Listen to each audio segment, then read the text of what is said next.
ஒரு மாநிலத்தில் ஒரு தேர்தல் வருதுன்னு வச்சுங்க, புதிய வாக்காளர்கள் பட்டியல் வந்து உருவாக்கும்.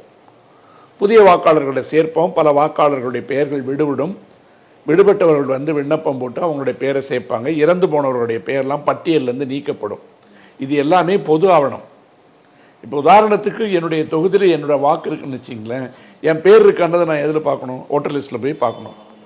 என் பேரை எடுத்துட்டாங்கன்னு வச்சிங்க, எனக்காக தெரியணும்ல என் பேரை எடுத்துட்டான்றது. அப்போ சிறப்பு வாக்காளர் திருத்த பட்டியல் வரைவுன்னு ஒன்று கொண்டு வந்து வர நவம்பர்லன்னு நினைக்கிறேன் தேர்தல் வரப்போகுது இல்லையா, பீகாரில் நவம்பர் தானே, நவம்பரில் வர இருக்கின்ற தேர்தலுக்கு பீகாரில் வந்து இது வரைக்கும் 65 லட்சம் வாக்காளர்களை வந்து பட்டியலிருந்து நீக்கியிருக்காங்க அப்படின்னு ஒரு குற்றச்சாட்டு வருது. 65 லட்சம் வாக்காளர்களை வந்து நீங்கள் நீக்கிருக்கீங்கன்னு சொன்னால் அந்த 65 லட்சம் பேருக்காக தெரியணும்ல, நீக்கப்பட்டவர்களுக்காவது நாம நீக்கப்பட்ட அந்த 65 லட்சம் பேர் யாருனாவது தெரியணும்ல. சரி, எதிர்கட்சிகள் வந்து தேவையற்ற குற்றச்சாட்டு சொல்கிறாங்க. இன்றைக்கு எல்லா ஆவணங்களும் தரவுகளும் வந்து உங்களுக்கு இணையத்தில் வந்து மிக எளிதாக கொடுக்க முடியும். அப்படி கொடுக்கும்போது இந்த 65 லட்சம் பேர் நாங்கள் நீக்கினருடைய பட்டியல் இதுதான் அப்படின்னு தூக்கி போகிறதுக்கு எவ்வளோ நேரம் ஆகும்? அதை கொடுக்க மாட்டேன்றீங்க. இது சம்பந்தமாக தான் முதல்ல வந்து விவாதங்கள் வந்து பாராளுமன்றத்தில் நடக்குது.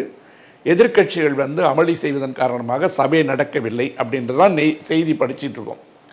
பீகாரில் தொடங்கிய அந்த விவாதம் என்பது இப்போ உச்சநீதிமன்றத்துக்கு போயிடுச்சு.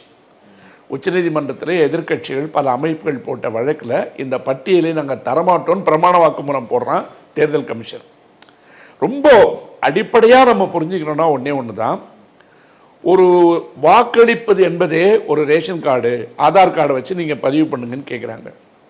அதெல்லாம் தேவையில்லை, நீங்கள் இந்த முறையில் பதிவு பண்ணுங்கள், அந்த முறையில் பதிவுங்கன்னு ஒரு 7-8 முறையை நீங்கள் கொடுக்குறீங்க. சேர்க்கப்பட்டவருடைய பெயர் இருக்கான்னு பார்க்கறதுக்கு உண்டான உரிமை அவனுக்கு இருக்கிற மாதிரி நீக்கப்பட்டதனுடைய உரிமையும் வேணும். அப்போ இவ்வளோ பெரிய நாட்டில் 65 லட்சம் பேர் நீக்கப்பட்டிருக்கிறார்கள் ஒரு எதிர்க்கட்சி குற்றம் சாட்டுகின்ற பொழுது எத்தனை பேர் நீக்கப்பட்டிருக்கான்னு சொல்லு, அல்லது நீக்கவே இல்லைன்னு சொல்லு. பீகார் போன்ற இடங்களில் வந்து இவங்க செய்கிற பிரச்சாரம் என்னன்னு கேட்டிங்கன்னா, பல நாடுகளிலிருந்து இருக்கின்ற இஸ்லாமியர்கள் இங்கே சட்டவிரோதமாக குடியேறி இருக்கிறார்கள், பங்களாதேஷிகள் வந்திருக்காங்க. ஏன்னா மேற்கு வங்காளம், பீகார் இந்த மாதிரி இடங்கள்லாம் வந்து இந்த குற்றச்சாட்டை வந்து அவங்க தொடர்ந்து வச்சுட்டு இருக்காங்க, அஸ்ஸாம் போன்ற இடங்களில். இதை வந்து ஒரு பெரிய பிரச்சாரமாக செய்யும்போது நாங்கள் அதை கொடுக்க மாட்டோம் அப்படின்னு சொல்கிறோம். ஆனால் தமிழ்நாட்டில் ப. சிதம்பரம் சொன்ன மாதிரி 10 லட்சம் பேருக்கு மேலே இங்கே வந்து வேலை பார்த்துட்டு இருக்கான்.